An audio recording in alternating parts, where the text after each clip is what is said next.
आर्या महल का दरवाजा बंद था और राजवीर अब उसमें कदम नहीं रख सकता था। उसका चेहरा पीला और विकृत हो गया था और वह महल को ऐसी नजरों से देख रहा था जिसमें अनिच्छा भरी थी। उसने इस दक्षिण स्वर्गीय क्षेत्र सम्मेलन के लिए बहुत बड़ी कीमत चुकाई थी। वह हर दिन 8 घंटे कठिन अभ्यास करता था और उसे केवल 4 घंटे आराम करने को मिलते थे। एक और उपयुक्त उम्मीदवार है। वह कौन है? कौन मेरे साथ इस दक्षिण स्वर्गीय क्षेत्र सम्मेलन में जगह के लिए प्रतिस्पर्धा करने की हिम्मत करता है? राजवीर के चेहरे की विशेषताएं विकृत हो गईं।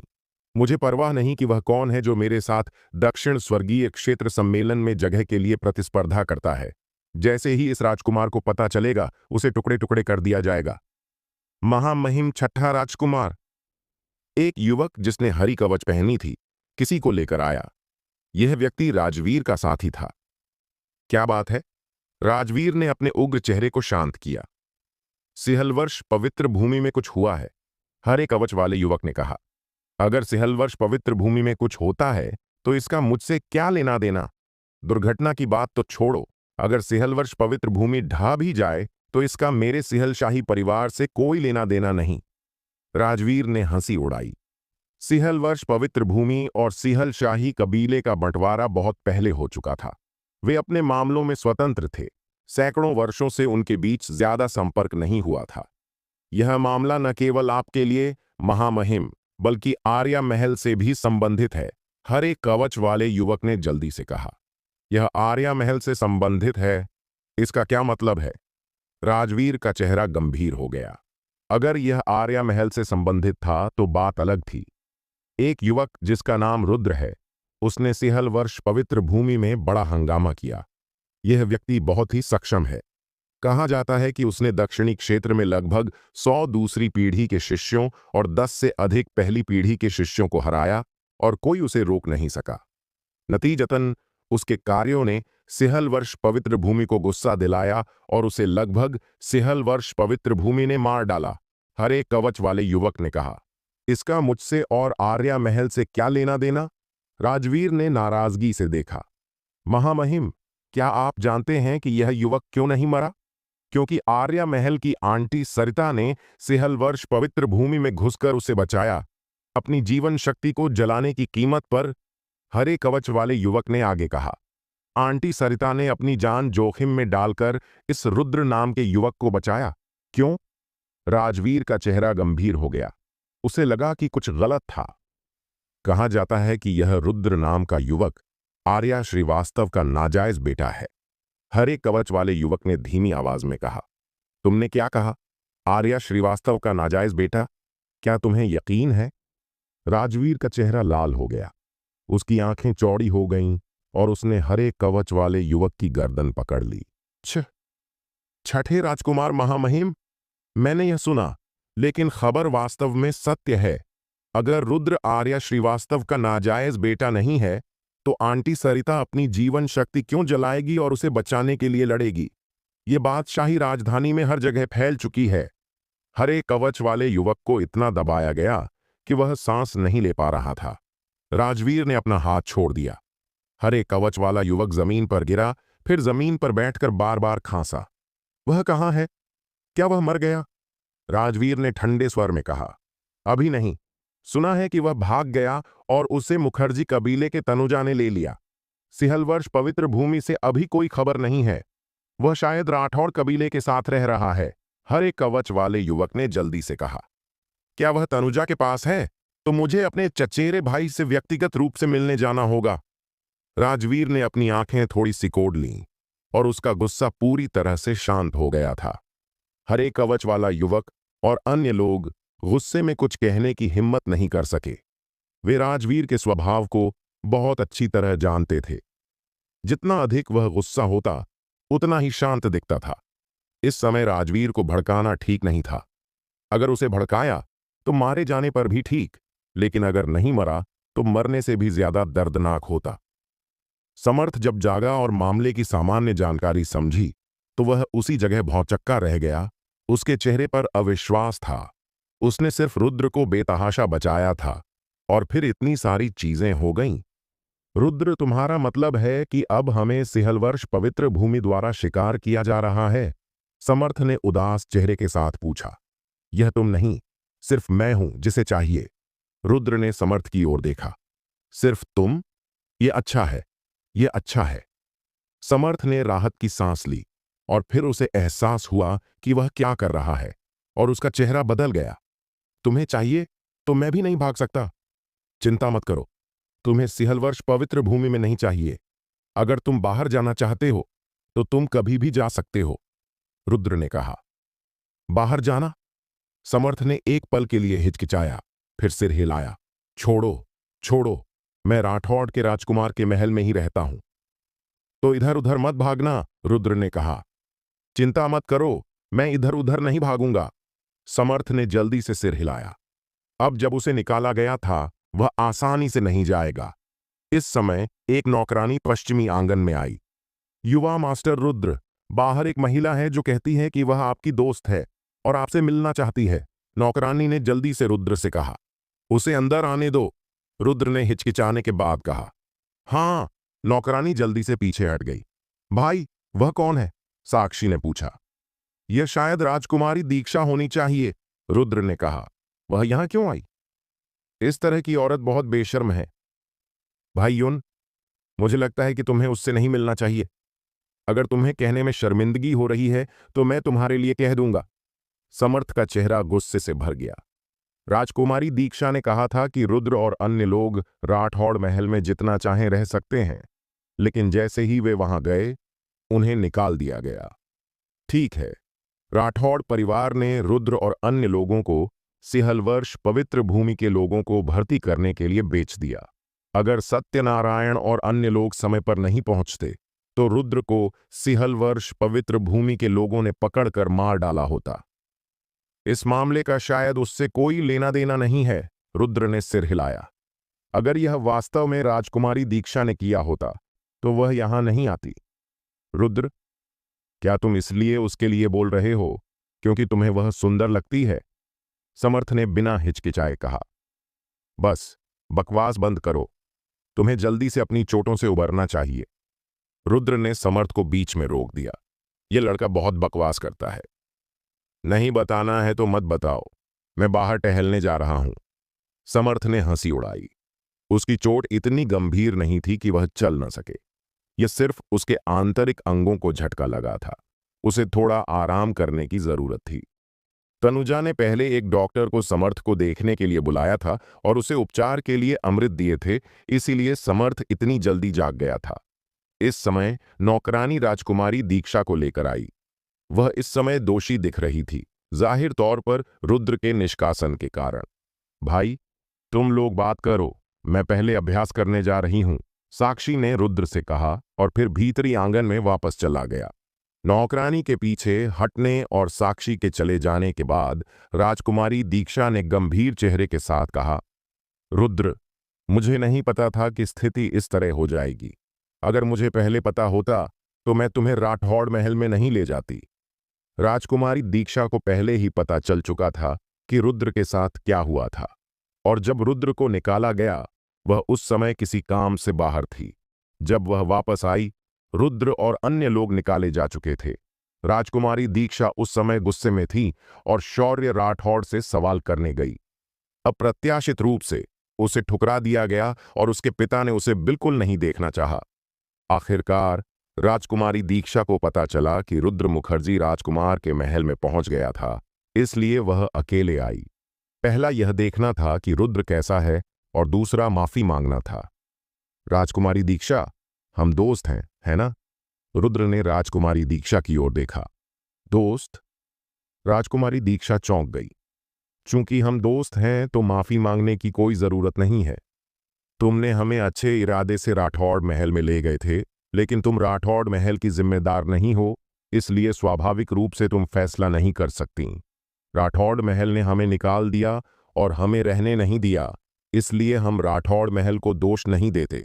लेकिन रुद्र ने आगे कहा, राठौड़ महल ने हमें बेच दिया, हमें सिहलवर्ष पवित्र भूमि को धोखा दिया। अगर चाचा ये और अन्य लोग नहीं आते तो शायद मैं यहां खड़ा नहीं हो पाता। तुम और मैं दोस्त हैं, और इस दोस्ती के कारण मैं इस मामले को आगे नहीं बढ़ाऊंगा। हालांकि मुझे आशा है कि ऐसा फिर से नहीं होगा। अगर राठौड़ महल मेरे और सिहलवर्ष पवित्र भूमि के बीच के झगड़े में हस्तक्षेप करता रहा, या अगर यह मेरे लिए परेशानी पैदा करता है, तो मैं अब और विनम्र नहीं रहूंगा। ये शब्द सुनकर राजकुमारी दीक्षा को राहत मिली, लेकिन उसे एहसास हुआ कि रुद्र और राठौड़ महल के बीच का रिश्ता पहले जैसा होना मुश्किल होगा। तुम में से रुद्र कौन है? बाहर आओ। चीखों के साथ युवक और युवतियों का एक समूह पश्चिमी आंगन में घुस आया। शून्य चट्टान। राजकुमारी दीक्षा ने भौहें सिकोड़ लीं। राजकुमारी दीक्षा। सबसे आगे वाले युवक का चेहरा थोड़ा बदल गया और पीछे के युवक और युवतियां भी आश्चर्यचकित दिखे। जाहिर तौर पर उन्हें यहां राजकुमारी दीक्षा से मिलने की उम्मीद नहीं थी। आपको पता होना चाहिए कि राजकुमारी दीक्षा न केवल राठौड़ परिवार की सीधी वंशज है, बल्कि सिहल शाही परिवार द्वारा दी गई राजकुमारी भी है। इसके अलावा वह सिहलवर्ष पवित्र भूमि के 5 बड़े समूहों में से एक सिवाना की प्रभारी भी है। सिहलवर्ष सम्राट की राजधानी में उसका प्रभाव कम नहीं है। यह तो छोड़ ही दो, राजकुमारी दीक्षा अभी भी युवा पीढ़ी में एक शीर्ष प्रतिभा है।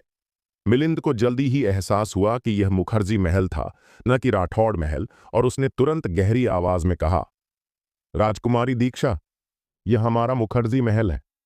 आप यहां क्या कर रही हैं? मैं यहां जो कर रही हूं उसका तुमसे कोई लेना देना नहीं है, लेकिन तुम रुद्र के साथ क्या करना चाहते हो? राजकुमारी दीक्षा ने अपनी भौहें थोड़ी उठाईं। मैं उसे नहीं ढूंढ रहा, यह छठा राजकुमार महामहिम है जो उसे बुलाना चाहता है, मिलिंद ने कहा। छठे राजकुमार महामहिम ने रुद्र को क्यों बुलाया? राजकुमारी दीक्षा ने भौहें सिकोड़ लीं। तुम मुझसे पूछती हो, मुझे कैसे पता? रुद्र, जल्दी से मेरे साथ दक्षिणी आंगन में छठे राजकुमार महामहिम से मिलने चलो। महामहिम को ज्यादा इंतजार मत करवाओ, मिलिंद ने रुद्र से बेरुखी से कहा। हालांकि उसे राजकुमारी दीक्षा से डर था, लेकिन वह उससे डरता नहीं था, खासकर जब छठा राजकुमार यहां था। रुद्र, मैं तुम्हारे साथ चलती हूं, राजकुमारी दीक्षा ने कहा। उसे नहीं पता था कि छठा राजकुमार ने रुद्र को क्यों बुलाया, लेकिन वह जानती थी कि छठे राजकुमार का स्वभाव बहुत उग्र था और वह कभी कभी मूडी और गुस्सैल हो सकता था। अगर वह रुद्र को परेशान करने आया तो? नहीं, अगर वह मुझसे मिलना चाहता है तो उसे खुद पश्चिमी आंगन में आना होगा। रुद्र ने अपना हाथ हिलाया। उसे खुद आने दो। राजकुमारी दीक्षा चौंक गई। मिलिंद और अन्य लोग स्तब्ध रह गए और आश्चर्य से रुद्र को देखने लगे। जाहिर तौर पर उन्हें उम्मीद नहीं थी कि रुद्र इतना घमंडी होगा और वास्तव में चाहता था कि छठा राजकुमार खुद उससे मिलने आए। तुम अपने आप को क्या समझते हो? तुमने छठे राजकुमार महामहिम को तुमसे मिलने के लिए कहा। तुरंत बाहर निकलो और मेरे साथ छठे राजकुमार महामहिम से मिलने चलो। अगर तुम नहीं गए तो मैं तुम्हें व्यक्तिगत रूप से गिरफ्तार कर लूंगा। एक युवक ने अपनी उंगली रुद्र की ओर इशारा करते हुए गुस्से में चिल्लाया। छन्न! तलवार की एक लहर गुजरी और उस युवक का दाहिना हाथ टूट गया। शुरू से अंत तक मिलिंद और अन्य लोगों ने यह नहीं देखा कि रुद्र ने कैसे हमला किया। उन्होंने केवल तलवार को नीचे गिरते देखा और फिर उस युवक का दाहिना हाथ टूट गया। तब जाकर उस युवक को होश आया। वह अपने टूटे हुए हाथ को पकड़कर दर्द से कराहने लगा। निकल जाओ, अगर तुम और बकवास करते रहे तो मैं तुम्हें मार डालूंगा। रुद्र ने मिलिंद और अन्य लोगों की ओर उदासीनता से देखा। उसकी आंखों में अत्यधिक मजबूत हत्या की मंशा उमड़ रही थी। मिलिंद ने अपने दांत पीसे और अंत में चुप रहा। वह चुपचाप सभी को लेकर पीछे हट गया और चला गया। स्वाभाविक रूप से वे अब और कुछ कहने की हिम्मत नहीं कर सके। आखिरकार अभी की तलवार की मंशा इतनी मजबूत थी कि वे भी प्रतिक्रिया नहीं कर सके। उनके साथी का एक हाथ काट दिया गया था। मिलिंद और अन्य लोगों को जाते देख राजकुमारी दीक्षा को बहुत जटिल भावनाएं हुईं, न कि रुद्र के क्रूर हमले के कारण, बल्कि अभी की मजबूत तलवार की मंशा के कारण। राजकुमारी दीक्षा ने आत्मा क्षेत्र में रुद्र को हमला करते देखा था। उस समय रुद्र की तलवार की मंशा इतनी शक्तिशाली नहीं थी, लेकिन अब इसकी शक्ति कई गुना बढ़ गई थी। और भी डरावनी बात यह थी कि तलवार की मंशा वास्तव में ठोस थी। तलवार की मंशा ठोस होना, यह वह स्तर है जो केवल उन तलवारबाजों द्वारा प्राप्त किया जा सकता है जिन्होंने तलवारबाजी की कला में बहुत उच्च स्तर प्राप्त किया है। सामान्य तलवारबाज इस स्तर तक पहुंचने के बाद वह तलवार के राजा से केवल एक कदम दूर होता है। तलवार का राजा, वह अभी मार्शल राजा के स्तर तक नहीं पहुंचा है, लेकिन उसके पास पहले से ही मार्शल राजा की शक्ति है, और तलवार का राजा औसत मार्शल राजा से भी मजबूत होता है। राजकुमारी दीक्षा का मानना था कि रुद्र निश्चित रूप से हेदान क्षेत्र तक पहुंचने से पहले तलवार के राजा के बराबर तलवारबाजी की उम्मीद कर सकता है। रुद्र की उम्र क्या है? 20 साल से कम उम्र में उसके पास पहले से ही इतनी डरावनी क्षमताएं हैं। अगर वह बढ़ता रहा तो रुद्र भविष्य में कितनी दूर तक पहुंच सकता है? राजकुमारी दीक्षा को नहीं पता था, लेकिन उसे एक आभास था कि रुद्र का भविष्य उसकी अपेक्षाओं से अधिक हो सकता है। हालांकि इस समय उसे लगा कि रुद्र का गुस्सा बहुत मजबूत था, पहले की तुलना में बहुत भारी। एक बार जब उसे कोई उकसाता तो यह गुस्सा तेजी से बढ़ जाता। क्या हुआ? राजकुमारी दीक्षा को संदेह था कि रुद्र की बढ़ी हुई हिंसा का संबंध आंटी सरिता की मृत्यु से हो सकता है। इस समय पश्चिमी आंगन के बाहर लोगों का एक बड़ा समूह दिखाई दिया, जिसके नेतृत्व में एक सुंदर पुरुष था जिसने शाही वस्त्र पहने थे, लेकिन उस युवक की भौहों के बीच एक उदास और ठंडा भाव था। मिलिंद और अन्य लोग पीछे पीछे चल रहे थे। अभी जिस युवक का हाथ टूटा था वह रुद्र को घूर रहा था। उसकी आंखों में अनियंत्रित नाराजगी थी। क्या तुम रुद्र हो? राजवीर ने रुद्र को ऊपर से नीचे तक देखा। हालांकि उसका चेहरा पहले जैसा ही रहा, लेकिन वह मन ही मन काफी हैरान था, क्योंकि रुद्र आर्या श्रीवास्तव से बहुत मिलता जुलता था। क्या बात है? रुद्र ने उदासीनता से कहा। गुस्ताखी! कितनी हिम्मत! तुम इस तरह छठे राजकुमार महामहिम से बात कर रहे हो? तुरंत घुटनों के बल बैठो और सजा का इंतजार करो। आसपास के लोगों ने चिल्लाया। छन्न! 2 तलवारें गिरीं और 2 लोगों की जीभ काट दी गई। उनके मुंह से खून बहने लगा और वे दर्द से अपने मुंह को ढककर कराहने लगे। मिलिंद और अन्य लोगों के चेहरे अचानक बदल गए।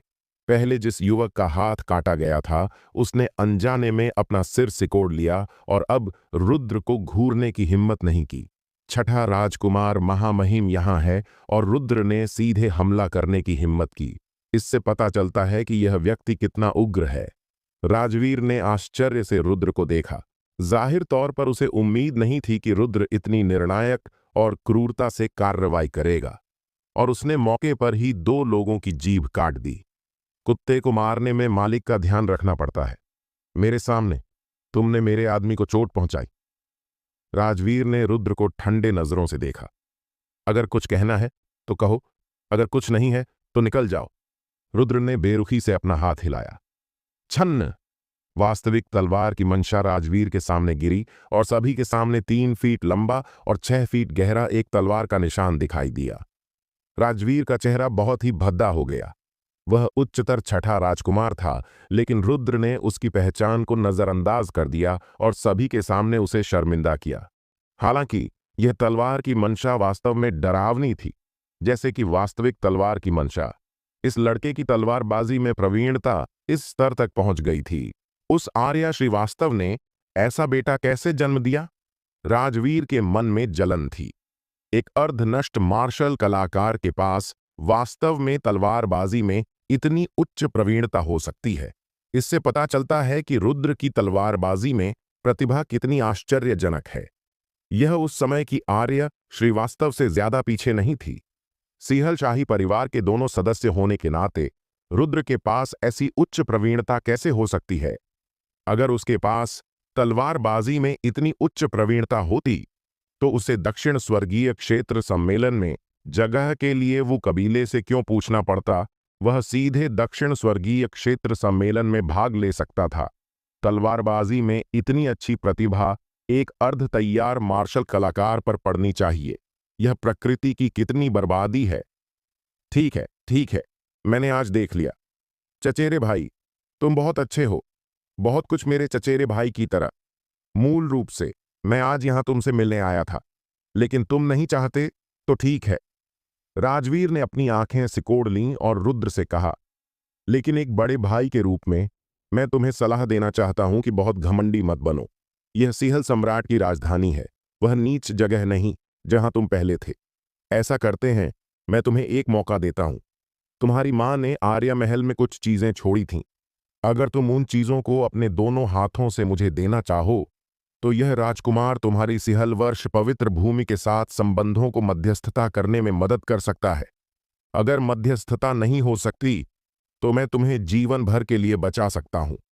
जब तक तुम मेरे पैरों में समर्पण करने को तैयार हो, मैं तुमसे वादा करता हूं कि इस दयान राजवंश में कोई भी तुम्हें छूने की हिम्मत नहीं करेगा। राजवीर ने धीरे धीरे कहा, तुम मुझसे मिलने आए, इसका कारण आर्या महल की चीजें हैं? रुद्र ने राजवीर को देखा। हाँ, ये राजकुमार यहां आर्या महल की चीजों के लिए ही आया है। राजवीर ने सिर हिलाया।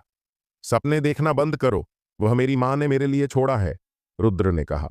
तुम्हारी चीजें? राजवीर अचानक मुस्कुराया, लेकिन उसकी मुस्कान ठंडी थी। तुम एक नाजायज बेटे हो जो एक नीच औरत से पैदा हुआ है, और तुम अभी भी आर्या महल की चीजों की लालच करते हो। मैं तुम्हें बता दूं, मैं तुम्हें आर्या महल में भी घुसने नहीं दूंगा। राजवीर अपनी बात पूरी करने से पहले गुस्से से भरे रुद्र ने पहले ही तलवार में बदलकर उस पर हमला कर दिया। उसकी लाल आंखों में ठंडी हत्या की मंशा दिख रही थी। महत्वपूर्ण क्षण में राजवीर का शाही वस्त्र अचानक एक बैंगनी प्रकाश ढाल में बदल गया, जिसने रुद्र के तलवार को रोक लिया। धम! हालांकि बैंगनी प्रकाश ढाल ने तलवार को रोक लिया, राजवीर को शक्तिशाली बल से टकराकर कुछ दूरी तक पीछे खिसकना पड़ा और उसका चेहरा उसी समय बदल गया। कितनी डरावनी तलवार की मंशा!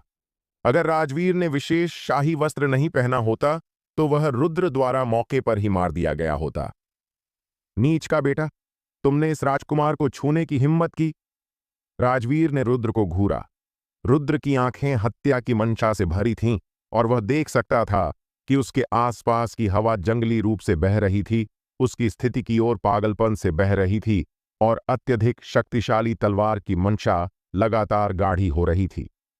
रुद्र फिर से एक तलवार में बदल गया, लेकिन इस बार वह तलवार जिसमें वह बदला था पहले की तुलना में अनगिनत गुना मजबूत थी, जैसे कि आकाश को काटने वाला ब्लेड जिसमें तलवार और मार्शल कला की सारी शक्ति एकत्र थी।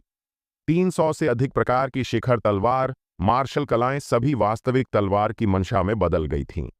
स्वर्गीय तलवार! रुद्र ने राजवीर पर प्रहार किया।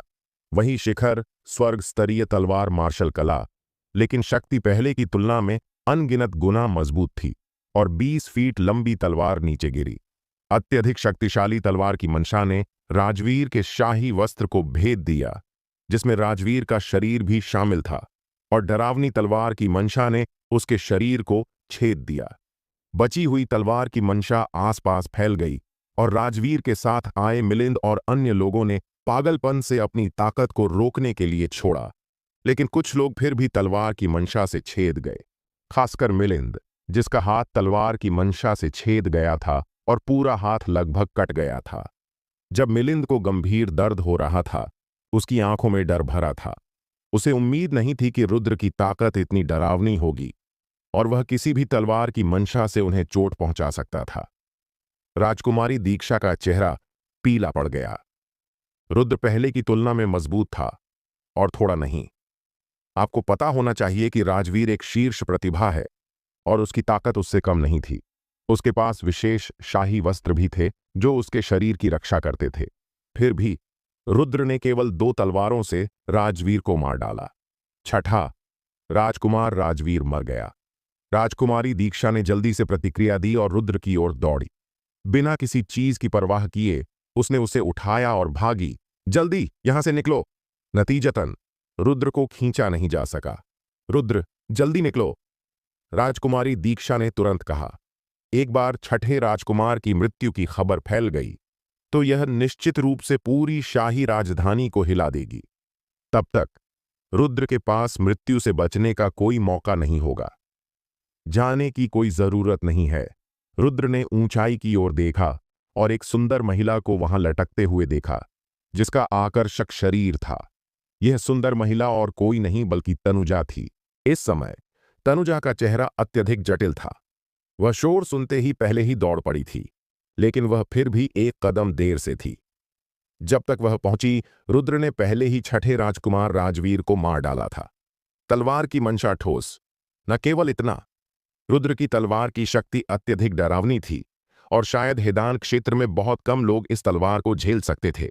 आखिरकार मैंने उसे कम आंका। छोटे भाई रुद्र, साक्षी और समर्थ भीतरी आंगन से बाहर निकले और छठे राजकुमार राजवीर का शव देखकर स्तब्ध रह गए। साक्षी जब होश में आई तो उसका चेहरा चिंता से भरा था। मैंने ही व्यक्ति को मारा है। अगर वरिष्ठ कार्रवाई करना चाहते हैं तो बस मेरे पास आई, रुद्र ने तनुजा से कहा। उसका लहजा अत्यधिक शांत था। तनुजा, यह हुआ था, राजकुमारी दीक्षा ने जल्दी से कहा। ठीक है, और कुछ कहने की जरूरत नहीं है। तनुजा ने राजकुमारी दीक्षा की बात को सख्त चेहरे के साथ बीच में रोक दिया और फिर मिलिंद को घूरा। तुम दिन भर मेरे लिए परेशानी खड़ी करते हो। इस बार तुमने बड़ी मुसीबत खड़ी कर दी। अब देखता हूं तुम क्या करते हो। चाची, मैं गलत था, मुझे बचा लो, मिलिंद ने उदास चेहरे के साथ कहा। छठा राजकुमार राजवीर यहां मर गया और वह कभी भी इसमें शामिल होने से नहीं बच सकता था। अपने दोस्तों को पूर्वी आंगन में ले जाओ और कहीं भी भागने की अनुमति नहीं है। अगर मुझे पता चला कि तुम बाहर गए तो मुझे तुम पर बेरहमी करने के लिए दोष मत देना, तनुजा ने चिल्लाया। हाँ हाँ, मिलिंद ने जल्दी से जवाब दिया। वह इस समय कुछ भी कहने की हिम्मत नहीं कर सका और जल्दी से डरे हुए युवक और युवतियों के साथ पश्चिमी आंगन से चला गया। अचानक पश्चिमी आंगन में केवल तनुजा, रुद्र और अन्य लोग रह गए। व्यक्ति मर चुका है और अब कुछ भी कहना बेकार है, लेकिन किसी को इस जिम्मेदारी को उठाना होगा। आखिरकार राजवीर सिहल शाही परिवार का छठा राजकुमार है। अगर कोई और होता तो मैं तुम्हें दबाने में मदद कर सकती थी, लेकिन राजवीर की पहचान असामान्य है। मुझे डर है कि मैं इसे दबा नहीं सकती। तनुजा ने आह भरी। मुखर्जी परिवार 3 प्रमुख शाही परिवारों में से एक है। अगर रुद्र ने केवल राजकुमारी या राजकुमार को मारा होता तो वह इसे दबाने की पूरी कोशिश करती। हालांकि रुद्र ने वर्तमान सिहल शाही परिवार के सम्राट के छठे बेटे को मार डाला। मैं समझता हूं, मैं वरिष्ठ के लिए परेशानी नहीं लाऊंगा, रुद्र ने सहमति में सिर हिलाया। तुम अकेले जा सकते हो। उन्हें मुखर्जी परिवार के साथ रहना चाहिए। उनका इस मामले से कोई लेना देना नहीं है। मैं उनकी रक्षा करूंगी, तनुजा ने कहा। धन्यवाद वरिष्ठ, रुद्र ने कृतज्ञता से अपना हाथ जोड़ा। छठा राजकुमार राजवीर को रुद्र ने मारा था। रुद्र इस जिम्मेदारी से नहीं हटेगा, लेकिन वह अपने दिल में बहन लान और समर्थ को नहीं छोड़ सकता था। छोटे भाई, साक्षी ने रुद्र को देखा। बहन, अगर तुम यहां रहोगी तभी मैं निश्चिंत हो सकता हूं, रुद्र ने साक्षी से यह कहा। साक्षी ने अपने दांत पीसे और आंसुओं के साथ सिर हिलाया। वह भी समझदार थी और जानती थी कि अगर वह रुद्र के साथ जाती तो वह निश्चित रूप से रुद्र को नीचे खींच लेती। यहां रहना वास्तव में रुद्र के लिए सबसे बड़ी मदद थी।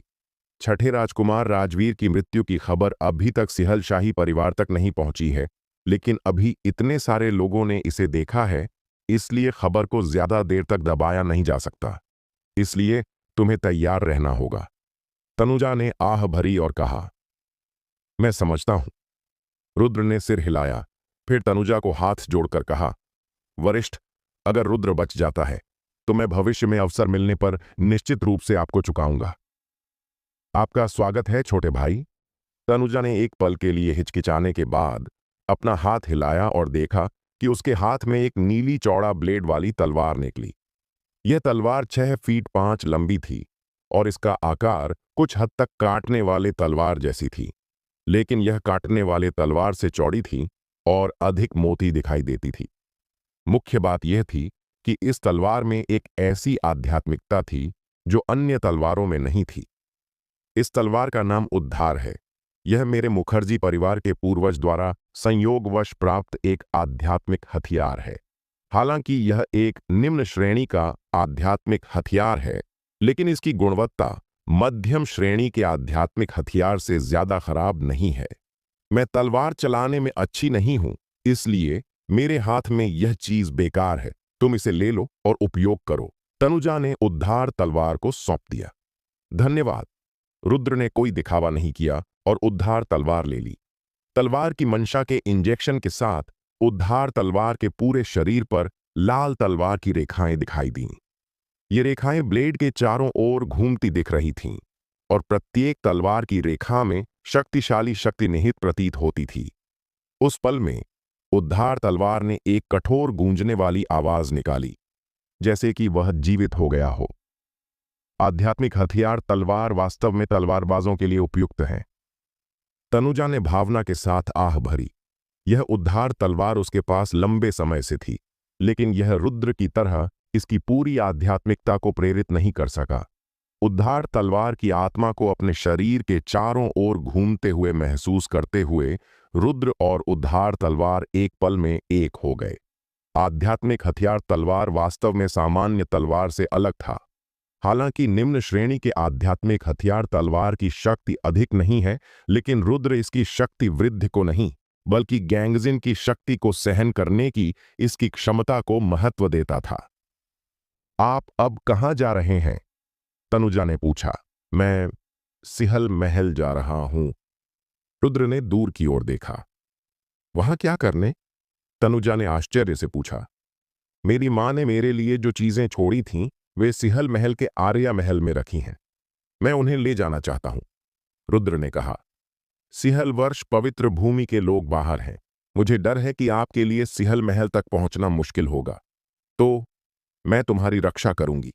हालांकि सिद्धांत के आधार पर मैं केवल मार्शल राजा स्तर के मजबूत लोगों का विरोध करूंगी, और मार्शल राजा स्तर से नीचे के लोगों पर तुम्हें खुद निर्भर करना होगा, तनुजा ने कहा।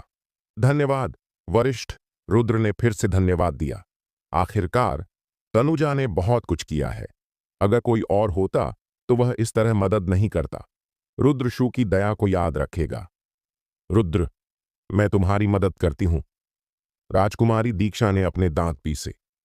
तुम मदद नहीं कर सकती, वापस जाओ। तनुजा ने राजकुमारी दीक्षा को देखा और सिर हिलाया। कोई मदद नहीं, वापस जाओ। राजकुमारी दीक्षा चौंक गई और तुरंत तनुजा के शब्दों का अर्थ समझ गई।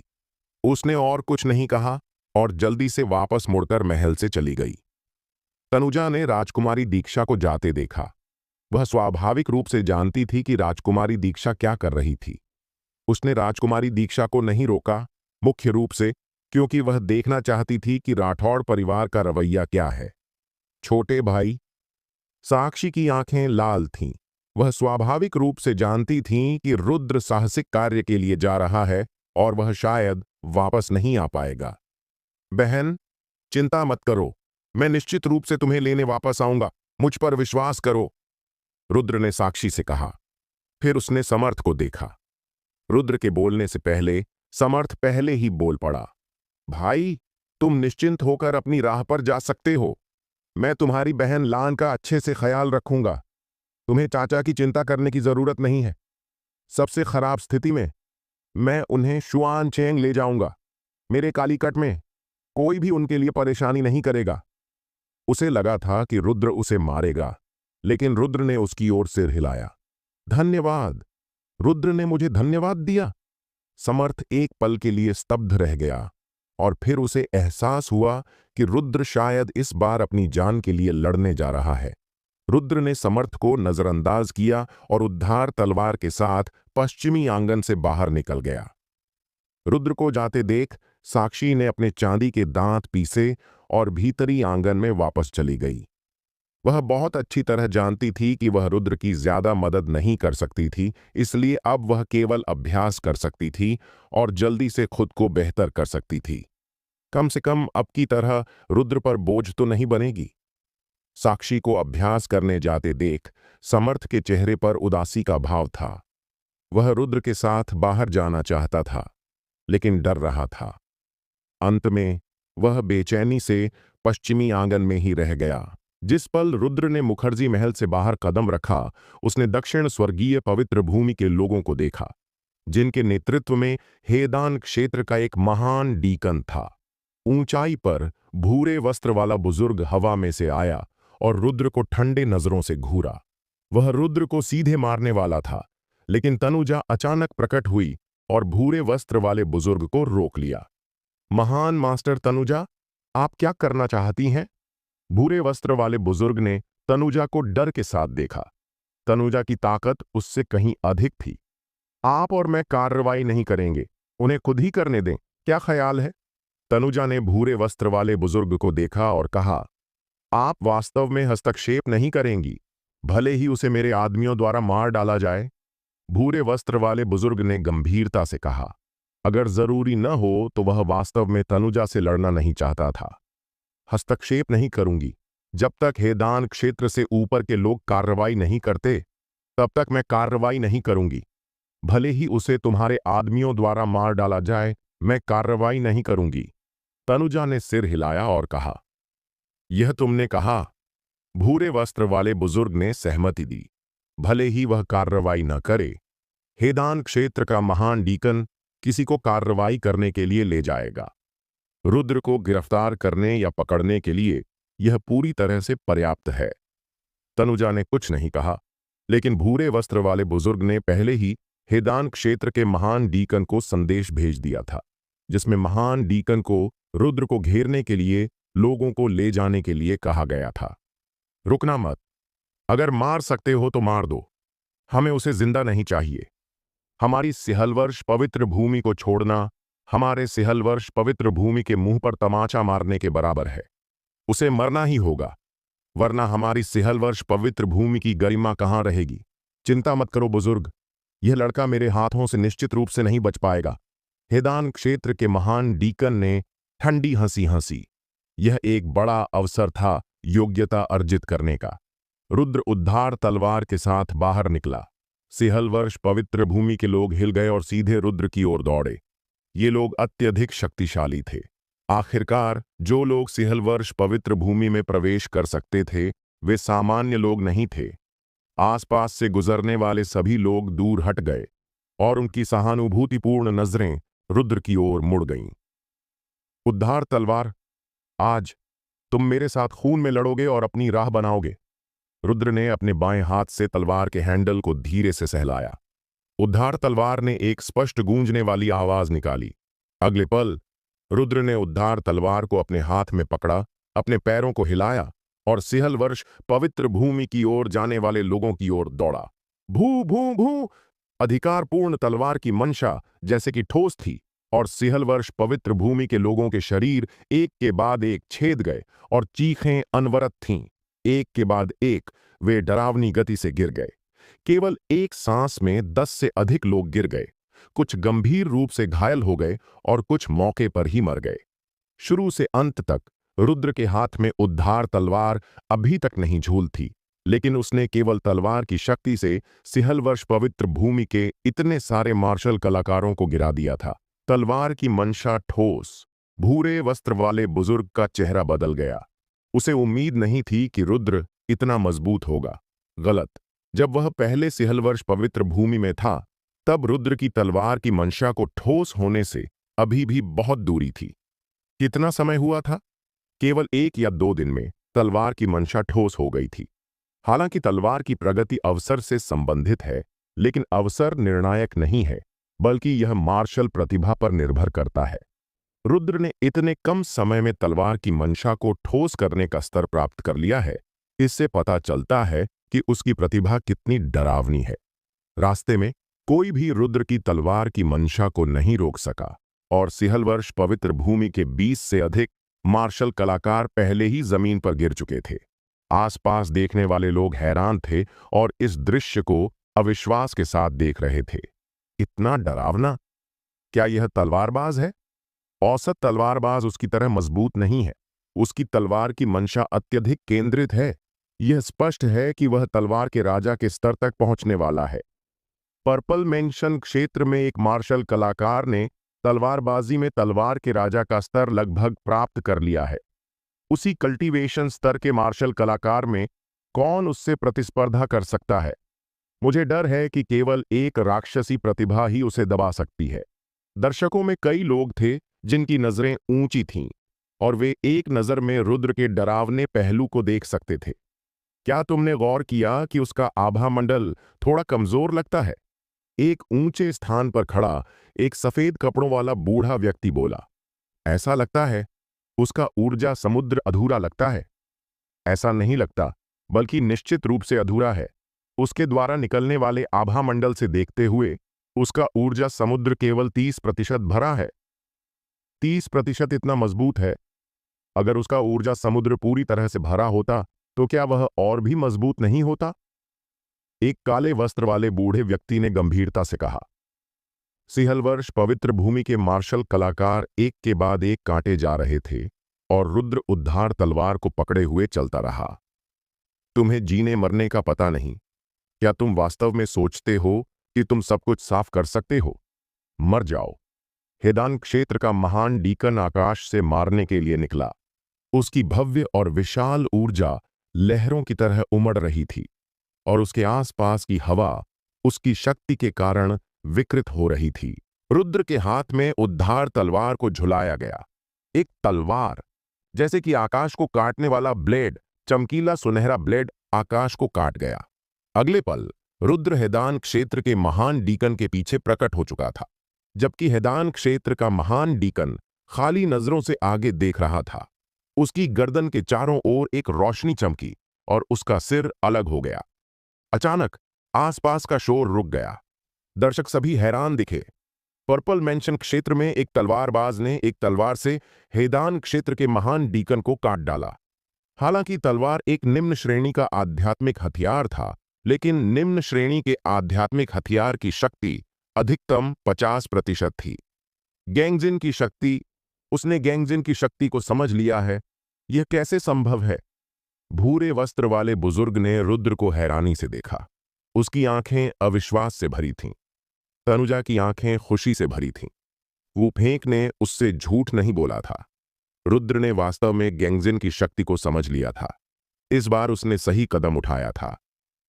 शौर्य राठौड़ का महल, पीछे का हॉल।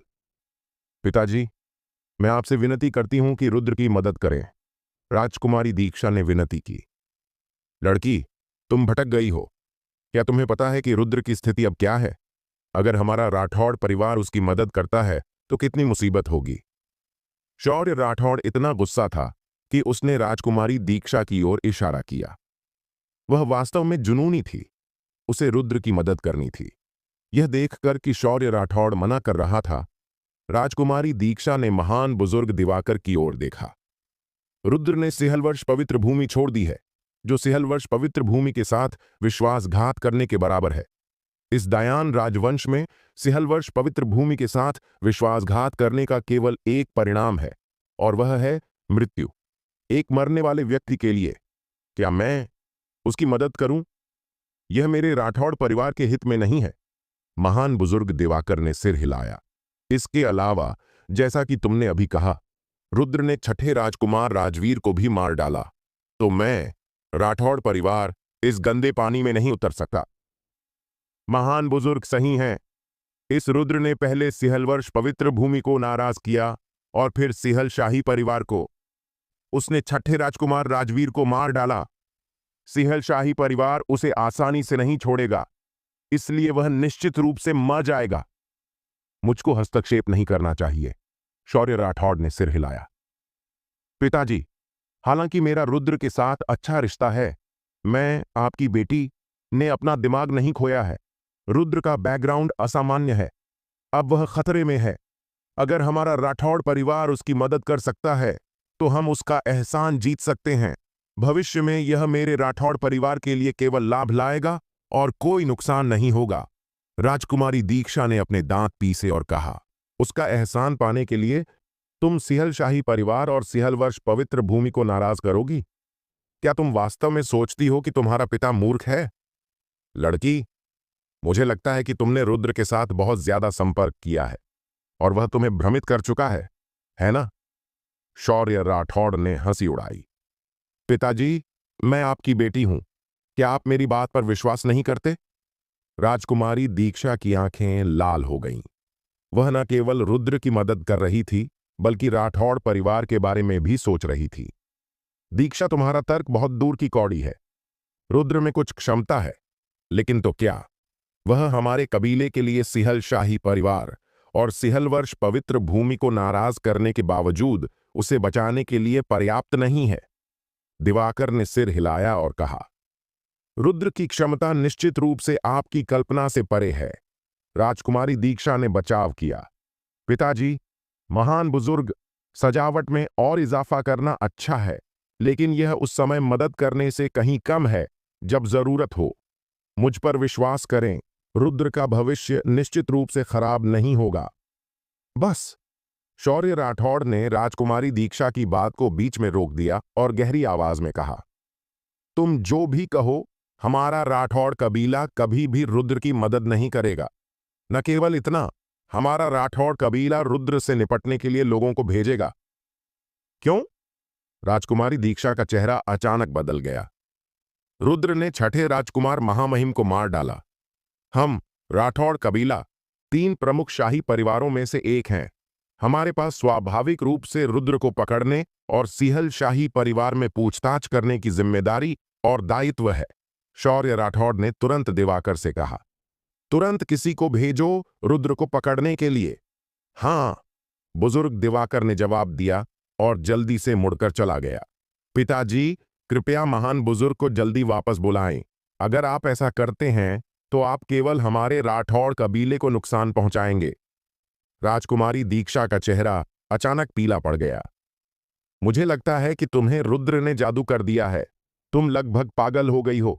शौर्य राठौड़ थोड़ा गुस्सा था, क्योंकि राजकुमारी दीक्षा ने उससे इस लहजे में पहले कभी बात नहीं की थी। पिताजी, मैं रुद्र से मोहित नहीं हूं। आप खुद इसे समझ नहीं पा रहे हैं। तनुजा, राठौड़ कबीले की मुखिया, को देखिए। उसने न केवल रुद्र की मदद की, बल्कि निम्न श्रेणी के आध्यात्मिक हथियार और तलवार भी भेंट किए, और यहां तक कि रुद्र के लिए रास्ता भी खोला। क्या वह मूर्ख है? क्या उसे सिहल वर्ष पवित्र भूमि और सिहल शाही परिवार का डर नहीं है? लेकिन उसने फिर भी रुद्र की मदद करना चुना।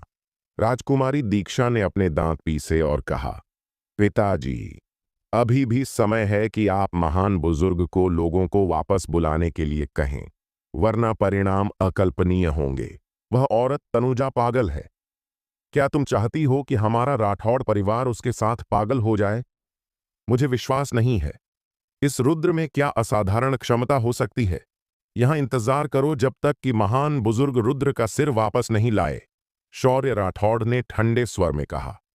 पिताजी। राजकुमारी दीक्षा ने मुंह खोला, लेकिन शौर्य राठौड़ उसे थप्पड़ मार दिया। आसपास की संरचनाएं तेजी से उमड़ पड़ीं, जिसने राजकुमारी दीक्षा को अंदर फंसा लिया। उसकी आवाज को भी संरचनाओं ने बंद कर दिया था और अब वह बाहर नहीं जा सकती थी। अंदर रहो और शांत हो जाओ। शौर्य राठौड़ ने यह कहने के बाद आंसुओं से भरी राजकुमारी दीक्षा को नजरअंदाज कर दिया और पीछे के हॉल से चला गया। दिवाकर ने राठौड़ महल से मार्शल कलाकारों का एक समूह लाया और जल्द ही राठौड़ महल के पास पहुंच गया। सामने खड़ी तनुजा को देखकर आश्चर्य हुआ। भूरे वस्त्र वाले बुजुर्ग का चेहरा बदल गया, क्योंकि उसे नहीं पता था कि इस समय राठौड़ परिवार लोग क्यों लेकर आया है। बुजुर्ग, मैं रुद्र को पकड़ने आया हूं, जिसने छठे राजकुमार महामहिम को मारा। दिवाकर ने कहा। उसने छठे राजकुमार को मारा? भूरे वस्त्र वाले बुजुर्ग को आश्चर्य हुआ। हां, रुद्र ने छठे राजकुमार महामहिम को मारा। हम शुआन के राजकुमार के आदेश पर रुद्र को पकड़ने आए हैं। दिवाकर ने सिर हिलाया। क्या राजकुमारी दीक्षा ने आपके राठौड़ परिवार को जवाब नहीं दिया? तनुजा ने दिवाकर को जटिल भावनाओं के साथ देखा। राजकुमारी दीक्षा वापस आ चुकी है। आपको उसे भटकाने की जरूरत नहीं है। मैं, राठौड़ कबीला, आपके मुखर्जी कबीले की तरह मरने की तलाश में नहीं है। रुद्र न केवल सिहल वर्ष पवित्र भूमि का वांछित अपराधी है, बल्कि वह सिहल शाही परिवार का पापी भी है। अगर आप मुखर्जी कबीला रुद्र की मदद करता है तो आप मुसीबत मोल ले रहे हैं। तनुजा, मैं आपको तुरंत रुकने की सलाह देता हूं। दिवाकर ने हंसी उड़ाई। तनुजा ने आह भरी। राठौड़ की इस पीढ़ी के वरिष्ठ अधिकारियों में बस हिम्मत नहीं थी, खासकर राठौड़ के राजकुमार में, जो अब दांव लगाने की हिम्मत नहीं रखता था। चूंकि राठौड़ परिवार दांव नहीं लगाता तो वह मुखर्जी परिवार स्वाभाविक रूप से दांव लगाएगा। रुद्र, मुखर्जी परिवार तुम्हारी रक्षा करेगा। ऐसा करते हैं। हमें कार्रवाई करने की जरूरत नहीं है। बाकी लोगों का क्या ख्याल है? तनुजा ने दिवाकर को देखा। उसे वादा मत करो, बुजुर्ग ने जल्दी से चिल्लाया, लेकिन शब्द अभी पूरे नहीं हुए थे। दिवाकर ने पहले ही सहमति दे दी। ठीक है, मैं कार्रवाई नहीं करूंगा। मेरे राठौड़ महल के लोग उसे पकड़ने के लिए काफी हैं। तनुजा मुस्कुराई और चुप हो गई। बुजुर्ग का चेहरा गहरा पड़ गया। वह कुछ शब्द कहना चाहता था, लेकिन आखिरकार चुप हो गया। सिहल वर्ष पवित्र भूमि और सिहल शाही कबीले का आपस में बैर था। राठौड़ कबीला 3 प्रमुख शाही परिवारों में से एक था और सिहल शाही कबीले की शक्ति के अंतर्गत था। अगर राठौड़ कबीले के और लोग मरते तो इससे सिहल वर्ष पवित्र भूमि को केवल लाभ होता, कोई नुकसान नहीं। रुद्र को पकड़ो और अगर जरूरी हो तो उसे मौके पर मार दो। दिवाकर ने हाथ हिलाया। मारो! राठौड़ महल के मुख्य अतिथि ने अगुवाई की और सीधे रुद्र पर हथेली से प्रहार किया। यह अतिथि हैदान क्षेत्र का व्यक्ति था। छन्न! तलवार की कठोर आवाज चारों ओर फैल गई। सभी ने अपने कान ढक लिए और फिर सभी ने एक चमकीली सुनहरी तलवार की रोशनी देखी। जैसे कि कोई जादुई हथियार अपनी म्यान से बाहर निकाला गया हो, वह आकाश में चमकी और फिर काट दी गई। राठौड़ महल का मुख्य अतिथि मौके पर ही आधा कट गया। हालांकि राठौड़ महल का यह अतिथि बेकार नहीं था। मरने से पहले उसने रुद्र के बाएं कंधे का एक टुकड़ा मांस उड़ा दिया। रुद्र के बाएं कंधे से खून बहने लगा, लेकिन सभी का ध्यान रुद्र के घाव पर नहीं था, बल्कि राठौड़ महल के गिरे हुए अतिथि पर था। एक और हैदान क्षेत्र का मार्शल कलाकार गिर गया।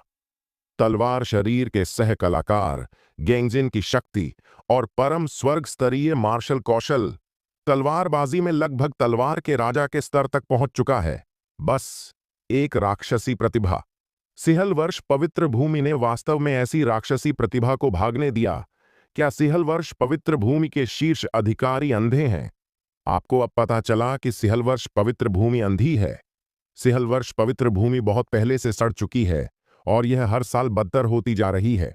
अगर वे अंधे नहीं होते तो राक्षसी प्रतिभा को कैसे छोड़ देते? दर्शक बहुत बातें कर रहे थे, खासकर वे जो अभी अभी आए थे। उन्हें यह सुनकर बहुत आश्चर्य हुआ कि रुद्र को सिहल वर्ष पवित्र भूमि ने छोड़ दिया था।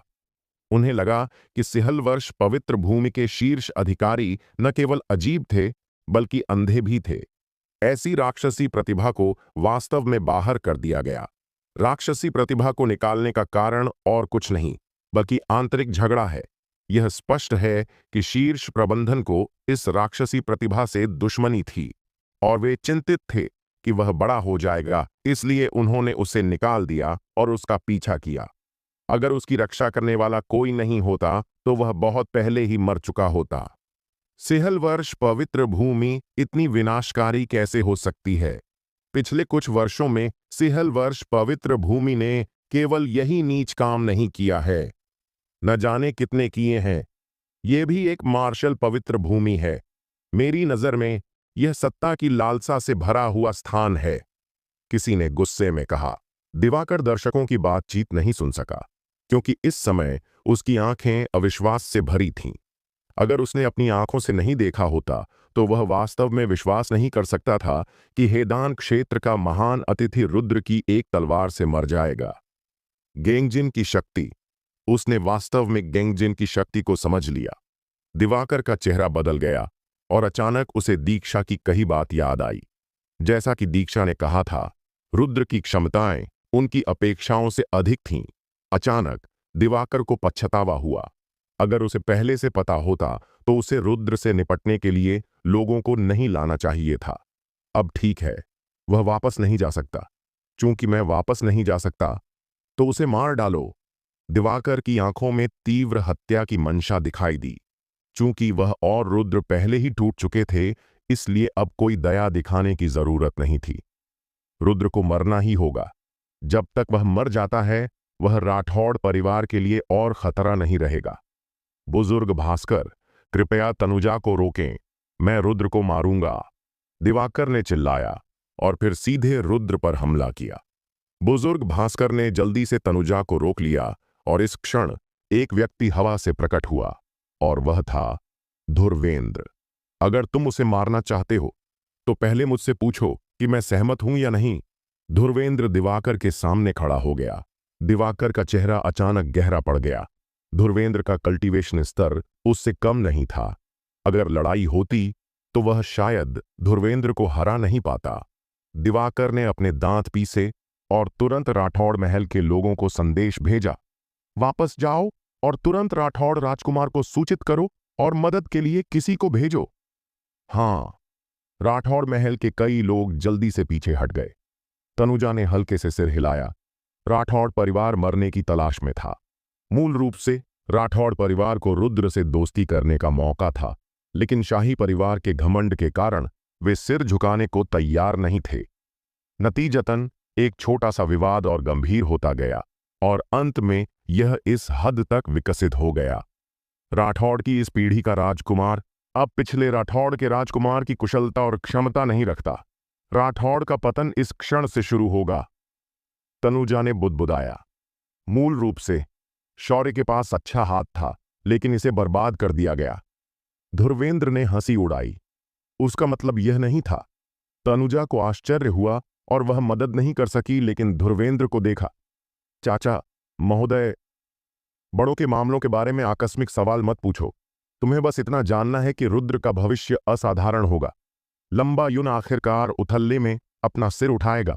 अब वह अपनी क्रूरता दिखाने लगा है। धुर्वेंद्र ने रुद्र को घूरा। वह हमेशा पास में ही था।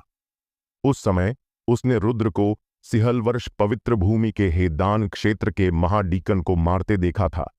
शायद हेदान क्षेत्र के महाडीकन ने पहले दुश्मन को कम आंका था, लेकिन जब रुद्र ने राठौड़ परिवार के अतिथि को मार डाला तो यह अब दुश्मन को कम आंकना नहीं था, बल्कि रुद्र ने पहले से ही अगले स्तर से परे अपने प्रतिद्वंद्वी को मारने की डरावनी क्षमता हासिल कर ली थी।